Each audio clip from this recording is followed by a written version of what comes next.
কেমন আছেন সবাই? আশা করি সবাই খুব ভালো আছেন। সেইনা হেসেলে আপনাদের সবাইকে স্বাগত। শবে বরাত তো এসেই গেল বন্ধুরা, তাই ভাবলাম আপনাদের সাথে এই হালুয়া রেসিপিটা শেয়ার করি। আজকে বানাচ্ছি আমি ডিমের হালুয়া।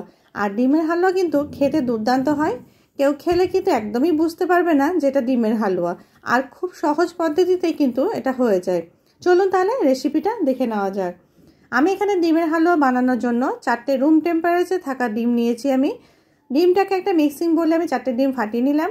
এবার একটা কাঁটা চামচের দ্বারা এটাকে বেশ ভালো করে কিন্তু আমি ফেটিয়ে নেব। ডিমের হালুয়া বানানোর জন্য ডিমটাকে খুব ভালো করে কিন্তু ফাটাতে হবে। ঠিক এইভাবে আমি কাঁটা চামচ দিয়ে এটা ফেটিয়ে নিচ্ছি। আর দিয়ে দিলাম আমি হাফ লিটার দুধ।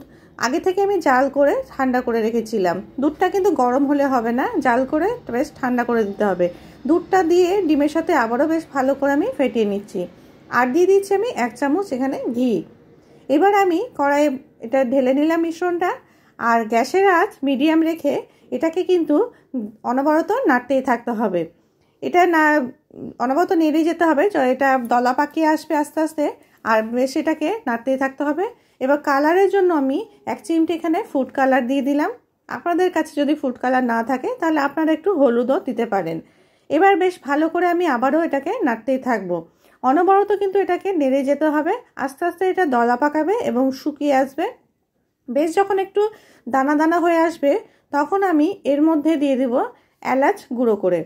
এলাচ গুঁড়ো আর দিয়ে দিচ্ছি আমি তেজপাতা। এলাচটা অবশ্যই দিতে হবে, কারণ ডিমের একটা আষ্টে গন্ধ থাকে, সেই গন্ধটা কাটানোর জন্য আমি এলাচ গুঁড়ো আর তেজপাতা দিয়ে দিচ্ছি। দিয়ে বেশ ভালো করে আবার আমি এটাকে নেড়ে নেব। এইরকম দানা দানা যখন বেঁধে আসবে তখন এই পর্যায়ে আমি 1 কাপ চিনি এর মধ্যে দিয়ে দিচ্ছি। মিষ্টিটা আপনাদের পছন্দ অনুযায়ী দেবেন, যে যেরকম মিষ্টি খাবেন। আমি এখানে 1 কাপ চিনি ব্যবহার করেছি।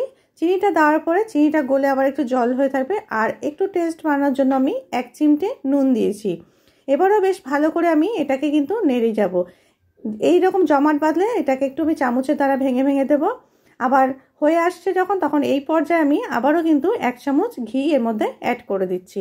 বেশ এইভাবে নাড়তেই থাকতে হবে যতক্ষণে শুকনো না হয়েছে। দেখুন ঠিক এইভাবে শুকনো হয়ে যাবে আর একদম মিহিদানার মতো দেখতে হবে। বেশ ভালো লাগে খেতে, আর দেখতেও খুব সুন্দর হয়। আপনারা তো রেসিপিটা দেখে নিলেন। ঝটপট বানিয়ে ফেলুন শবে বরাতে ডিমের হালুয়া। কেউ খেলে কিন্তু একদম বুঝতেই পারবে না যে এটা ডিমের হালুয়া। দুর্দান্ত হয় খেতে। আপনারা ঝটপট বানান আর আমাকে অবশ্যই কমেন্ট করে জানাবেন কেমন হয়েছে। আমার ভিডিওটি ভালো লাগলে লাইক, শেয়ার, সাবস্ক্রাইব করতে ভুলবেন না। আবারও হাজির হব অন্য এক রেসিপি নিয়ে। ভালো থাকবেন বন্ধুরা, সুস্থ থাকবেন, সাবধানে থাকবেন। ধন্যবাদ।